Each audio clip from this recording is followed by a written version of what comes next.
Wagle estate police स्टेशनचे detection टीमने केलेलं आहे. त्याच्यामध्ये एक खूप नावाजलेला आरोपी आहे, ज्याचे पूर्वीचं खूप मोठं रेकॉर्ड आहे. त्याला ह्या घरफोडीच्या गुन्ह्यामध्ये अटक केलं आहे. एक 710/25 हा घरफोडीचा 331(3) आणि 305(3) प्रमाणे BNS ॲक्टप्रमाणे एक गुन्हा दाखल होता. एक 41 वर्षीय महिला होती. तिच्या जी अंबिकानगर राहणारी, तिचे दिवसा 24 तारखेला 24/11/2025 साठी तिच्या घरी घरफोडी झाली होती.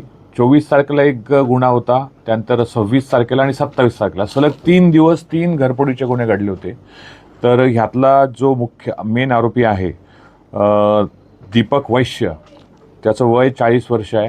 तो राहणार शिवाजीनगर गोवंडी इथल्या एरियातला. त्याला आपण या घरफोडीमध्ये अटक केलेत.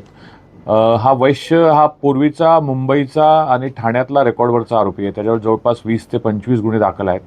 आमच्याकडे जवळपास 15 ते 16 गुन्ह्यांची यादी त्याच्यावर दाखल असलेली मिळाली आहेत. आणखी त्याच्यावरती गुन्हे होते. आता वागळे स्टेट पोलीस स्टेशनच्या तपासामध्ये त्यांचे जे 3ही घरफोडीचे गुन्हे डिटेक्ट झालेले आहेत आणि संपूर्ण माल यामध्ये रिकवर झालेला आहे. त्याचबरोबर श्रीनगर पोलीस स्टेशनचे आणखी 2 गुन्हे उघडकीस याच्यामध्ये आलेले आहेत. त्याची आता तपास आरोपीला त्यांच्या हँडओव्हर करून हे परत आरोपीकडून निष्पन्न होईल. त्याचबरोबर आणखी वर्तकनगर असतील किंवा कोपरी असतील, त्याचबरोबर तुमचे कासारवडवली असतील, असे आणखी काही गुन्हे या प्रसंगी आता मला वाटतं डिटेक्ट होतील.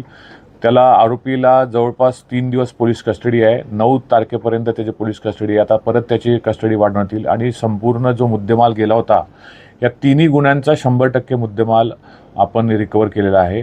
आणि एक चांगलं डिटेक्शन वागळे स्टेट पोलीस स्टेशनने केलं असल्यामुळे त्यांचं मी माननीय कमिशनर ठाणे साहेबांतर्फे त्यांचं अभिनंदन करतो. आणि एक हा महत्त्वाचा दिवसा घरफोडी करणारा आरोपी आहे. ह्याची मोडच नेमका तो घरी कोण नसतं त्यावेळेस तो घर पाहणी करतो आणि कडी-कोंडा तोडून किंवा त्याचा लॅच असतो तो ओपन करून तो घरफोडी करतो. स्मार्ट एकदम आरोपी आहे. मध्ये 5 ते 6 मिनिटात पूर्ण दरवाजा ओपन करून घरचे सगळे दागिने साफसफाई करून पसार होतो. रेग्युलर मास्क वापरतो. पण तपासामध्ये आपण विविध टेक्निकल ॲनालिसिस किंवा CCTV फुटेज यावरून या गुन्ह्याला आरोपीला निष्पन्न केलं आणि त्याला 6 तारखेला तो आपल्या हद्दीत परत घरफोडी करण्यासाठी येत असल्याची माहिती मिळाली आणि आपल्या डिटेक्शन टीमने त्याला ताब्यात घेतलेला आहे. जी मार्केट शिवाजीनगर एरियातला आहे. पूर्वीपासून तो घरफोड्याच करतो. काही चोरीचे गुन्हे पण दाखल आहेत आणि त्याचं विशेष असं काही एज्युकेशन वगैरे असं मोठं नाही आहे आणि फक्त तो ह्या दिवसा घरफोडी करण्यामध्ये तो मास्टर आहे. मोठी खासियत आहे. आणि नंतर तो ह्या मालाची विल्हेवाट लावतो. मालाची विल्हेवाट लावण्यापूर्वीच आपण त्याला डिटेक्शन टीमने ताब्यात घेतलेला आहे.